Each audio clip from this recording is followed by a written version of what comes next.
So, thank you guys so much for joining. My name is Eric Krasinski. I'm the Director of External Engagement at the Center for Entrepreneurship at the University of Michigan. And today we are going to have a discussion about what networking is, why it's important, why we do it, when you shouldn't do it, what you should do when you are doing it, and all that good stuff. I have the pleasure of being joined today by three of the most expert networkers that I've ever found in my time. And without further ado, I'll let them briefly introduce themselves. Kristin, would you like to kick it off? Sure. Hi, I'm Kristin Toth Smith. I am currently the Chief Operating Officer of Furnish, a furniture and decor rental company that allows today's modern consumer to have the home that they love for as long as they want it and allow it to evolve with their lives. So super excited to be here. Huge Michigan fan and a big fan of the CFE in specific, but I moved out to Seattle about 17 years ago now and spent my first 8 years at Amazon. And then I've been working my way to smaller companies, earlier stage and higher management positions. Thank you. Red, what do you got? Hi, I'm Red. I'm a fourth gen Seattleite. I think that's a rare breed of pure Seattle blood. I did my Rumspringa where I left Seattle, moved to Israel and then New York and did the concrete jungle.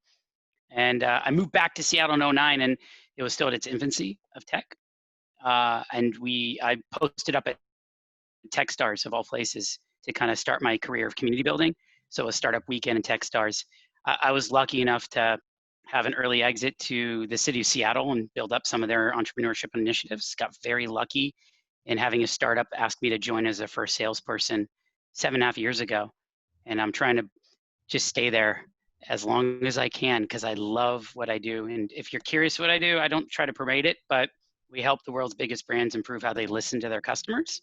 So there's a good reason why I'm not leaving that company because of the mission. But while I had that, I always focused on creating community anywhere and everywhere I am. I got this job because of networking. I'm keeping this job because of networking. And if you're looking for a job that involves networking, please LinkedIn me, say hello. That's perfect. Mike. Hey, I'm Mike Malloy. I'm the program director at the Halcyon Incubator in Washington, D.C. We support early stage social entrepreneurs, folks that are trying to make the world a better place. And prior to being here, I had my own social enterprise. I ran a sunglasses company called Waveborn for about 6 years and learned that there's for-profits, nonprofits, and no profits. And along the way, developed a lot of good networking skills as a CEO and the only sunglasses guy in DC for many years. So happy to share some tips and tricks I picked up along the way. Let me jump right in with one of the thoughts that I think might best be able to frame up and clarify for the students who might watch this one day and alumni alike. What is the biggest misconception in your mind about networking? What do people just totally get wrong? If you had a magic wand, what's the one thing you would change about the perception people have or students might have about what networking is and how to do it? Yeah, so networking isn't about yourself or selling what you're doing. It's actually about getting to know people and what are their needs and how can you help them. I agree with Mike. What I was thinking straight off the bat was the common misconception is that it looks one way. I think a lot of people who feel more introverted or less sure in certain circumstances say like, oh, I don't know anybody or I can't network because it's just so anti my personality. And there are lots of different ways to do it. Finding something that's incredibly authentic to you and really examining what it is that you can bring to the community and the conversation and who you know more people. It doesn't have to look a particular way and everyone can do it. Yeah, I would also say that I'm an introvert. So for all those extroverts out there that might say, I'm great at networking, then your job is actually to help those people more than anything else. And by helping them, you will end up meeting some of the greatest minds out there because look at the greatest minds. Do they look like extroverts?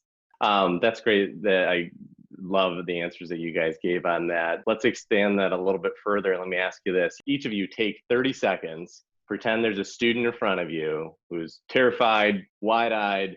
Oh my God, I have to go in here and network. What am I going to do? What are the tips you're giving them in 30 seconds to go in that room, do a good job, get what they want out of it, and actually make the time valuable? First of all, is there an open bar at this networking event? Very important question. Yes. There's an open bar. Yeah. That's where you're going. and you're going there first. If there's a line, you're next to someone you're going to have to say hello to. And B, once you get to the bar and you got a drink, you're lubing up and opening up a little bit. So that means you get rid of some of those ghosts inside that make you afraid. So that's less about your script. That's just your first place to go. But only thing, please don't feel pressure to get alcohol into your system. I'm not saying to drink heavily. I'm saying to go through the act of it. So if there's an option for a heavy mixed drink where you're heavier on the ginger than the vodka or the wine, please don't make a fool of yourself, guys. This is a professional event, but know that the act of going through that is just, it's hazing. You got to go through the paces. And it's not weird to drink non-alcoholic drinks in front of people. Just saying, it's actually, I get Shirley Temples. That's my MO. Since my bar mitzvah, that's my thing. Don't be afraid not to drink at these events, and you'll be surprised by who you meet in these lines. All right, Kristin or Mike, which of you care to go next? I can kind of build on that. One pro tip is if you want to get out of a conversation with someone at a networking event, finish your drink, just be like, oh, I got to go get a refill. And you can also just carry around an empty drink so that you don't have to stay and talk to people. Couple of pro tips, come prepared with some small talk to start about the weather or traffic or that local sports team. I'd avoid politics and religion as your opener. My favorite first question is to ask people, what do you spend most of your time on? Not what do you do for work, where are you from, what do you spend your time on? So they can talk about work if they want, but they can talk about family or hobbies or things that they like. When someone's talking to you and they get to talk about the things they like, they're going to think you're a great listener because they're enjoying what they're saying. So I think that's really important. And I also recommend a goal of kind of one networking event a week and 3 new business cards. If you can do that over the course of a year, that's 150 business cards, new friends. 10% of them can have a huge impact on your career and your life, but you have no idea which 10% it is. So you kind of go out there, you get 3 cards and say, okay, check, I did it, whether that takes an hour or 5 minutes. And then you get more, that's a bonus. If you only get 3, that's great. And then on the way out of there, just review the cards and sort them most interesting to least interesting. And just try to follow up with the folks on the top of the stack. It's okay if you don't connect with everybody you met that day. I love both of what Mike said and what Red said. And I mean, there are variations on all of those things. Having those questions that you just kind of arm yourself with. I also love asking, like, what are you learning, or like, what's getting you super excited right now? Like, or, I don't know, just things like that are things that provide a lot of energy to the person. And you find yourself being really energized by their energy and their curiosity. And that really helps dispel some of the anxiety that you might be feeling. So I love having a couple of those things that you can just keep going back to. I also love, this is like a good trick, but people will be wearing a shirt like Mike or Red's wearing, like, I love that shirt. Where'd you get it? Like, have you had that forever? That always is a really good way to break the ice and just walk up to somebody, because usually that's the thing that is the hardest, walking up to somebody you don't know and breaking the ice there. So if you see somebody that has something that you like, you can say something about that, and it's a really good way of breaking the ice. My last thing I would say, most people are feeling like you're feeling. There are some people that are just at home wherever they are, and that's great, but most people are probably feeling the same kind of anxiety you are. So you've got friends in there that you may not know.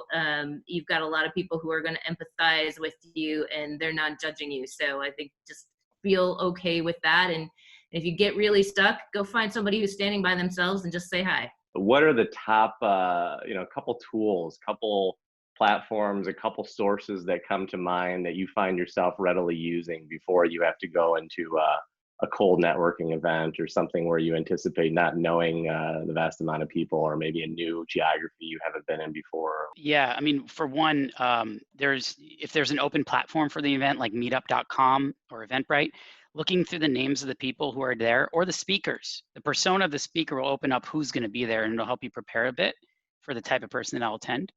Sometimes there are colored badges, which are always helpful. If there isn't, don't be afraid to write in your own message of who you're trying to meet on your own badge. But also LinkedIn, they have some tools where they actually will search for people in your closest zone. And if anyone else who has it turned on, it'll actually ping you and say, hey, there's someone else who has this turned on who's looking to network. Mike actually said, when you meet someone, follow up quickly on your commute home. don't be afraid to go into LinkedIn right away and connect with that person. You have about 24 hours before they forgot you had an impact on their lives. So use that time to try to use existing tools. Stay away from Facebook from an open networking event. You got to be family for that one. I think LinkedIn's good. I've had lots of people say, oh, let me just connect on you with LinkedIn right here in front of you. Like, okay, hey, great to meet you at X event. I think if you know the host who's ever organizing it, that's a great icebreaker. Like, oh, hey, how do you know Tien? Oh, I know him from this. Oh, cool, I know him from there. You started a conversation. I think that's one good way to prepare. You should also practice what is your 1 sentence to 30-second elevator pitch of who are you. If somebody asks you, what do you spend most of your time on, or what are you studying, or what are you hoping to get out of the event, think about that before you get there. Don't just be like, free food. That's one reason to be there, but try to articulate who you are, and think about too, what do you need help with? What are your asks? You don't have to immediately be like, hey, I really need to meet a co-founder who's technical to start this company, but hey, I've got this business idea, looking to meet people who might be interested, trying to source some technical folks just to share my idea with and get feedback. Red really talked about following up, and Mike too touched on it. I always find that the big impact is if you can find a way, because we were saying, like, ask what you can do for them, or go in with the curiosity of, like, how can you help somebody else, as opposed to it being a push, be a pull. It's always great when you're like, all right, I wanted to, you follow up with, I wanted to share this article, or I promised you that I would introduce you to this person, let's connect here. And really having that sort of next step to continue the conversation, to make it very personalized and follow through with the conversation. And if you are really curious and looking for how you can help other people, you will probably have that next step follow up, and it keeps the conversation going and it makes a big impression. One of the things that I think has always occurred to me is, in the point that you guys are making, following up, and you have about 24 hours to do so, and finding a way to offer help instead of just ask. As that goes forward and you're a week out and then a month out and a year out, what is it that you do, or methods or tactics that you found helpful and that you deploy to actually stewarding and maintaining the networks that you have, beyond just who you met last week or last month, but then actually ensuring that that relationship is fed and maintained and stewarded in a way that isn't just organic when you run into somebody at the coffee shop or at the street, but is intentional and is something that you are readily trying to cultivate around either your own work or for your company or whatever the need might be? So I've got a magic formula called the 5x7 rule. And I learned this from a woman in Vegas on a rooftop. And she taught me that whenever you meet somebody new, you want to interact 5 times in the first 7 weeks. And if you do that successfully, you've got a friend for life. So there's the first event where you meet them. There's a follow-up email within 24 hours. A couple weeks later, you say, hey, I saw this article, thought of you, send that over to them. And then try to schedule a follow-up phone call or a coffee chat, a month out. And then before you hit that 7-week deadline, you want to have another email. Hey, just checking in. How are things going? I know we talked about X, Y, and Z. Or, hey, I know you're a big sports fan. Here's this, exciting sports news. Your team just won the World Series. Go Nats, back-to-back, World Series champs. Since there's no World Series this year, we're going to ride that one for 2 years for sure. But just the idea of kind of making sure you follow up with them, and you probably want to take those business cards home and put them in a spreadsheet. Simple Google sheet, name, email, job. Where did you meet them? And then when's the last time you talked to them? Just put the dates in there. You're like, hey, it's been 5 weeks. I haven't talked to Red since we did that networking panel with Eric. Let me just send him a quick note, and we'll go from there.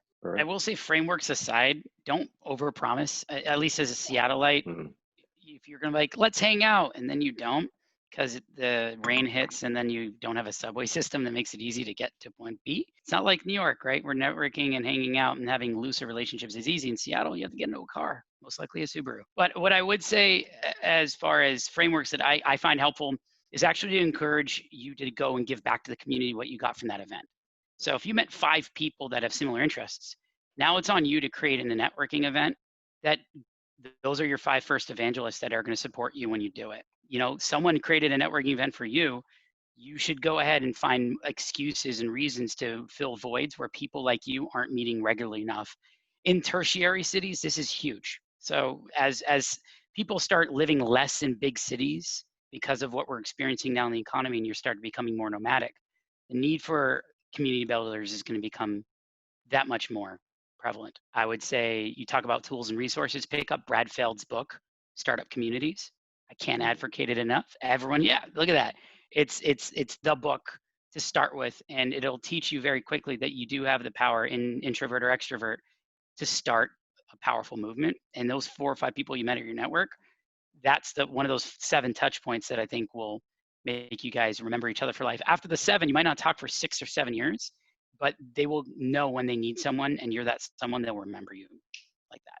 That's great. Kristin or Mike, any books or articles or alike that you've come across that stood out to you as good examples or ones to recommend on this kind of thing? Nothing to add there. The one thing I was going to add just to that is you don't have to wait for events either. There's a really great set of tools with LinkedIn and the network that you already have to be able to reach out and start to build community, even if you don't have those events that are already in your community, or you can't make it, or you really don't feel comfortable. Networking can look a lot of different ways. So it doesn't have to necessarily be that go to an event, see a lot of people, get the business cards. There's a lot of like leveraging the people that you already know with very specific asks, and your network already is more powerful than you think it is. So again, it doesn't look one way. And I didn't answer your question, Eric, but no, that's a great amendment to the question. Yeah. Perfect. I'll take it.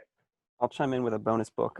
It's called 92 Ways to Talk to Anyone by Lyle Londes, Londes.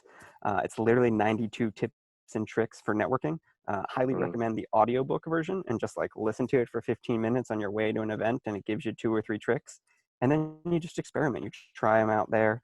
A few of my favorites are the flooding smile, where you just make eye contact with Eric and you just go. And people got a smile at that. There's another one where you pretend every time you walk through a doorway, there's like a mouth guard hanging there that makes you smile. So every time you enter a room, if you're coming out of the bathroom, you're entering another room at the event, hey, you come in with a smile. People are attracted to that positive energy. And then one more, we talked about a little bit, was the what's it of like wearing a shirt or a necklace or sunglasses or something that people, oh, what's that? Oh, let me tell you about it. And you can also try, if they say, hey, I'm from a certain city, don't just be like, oh.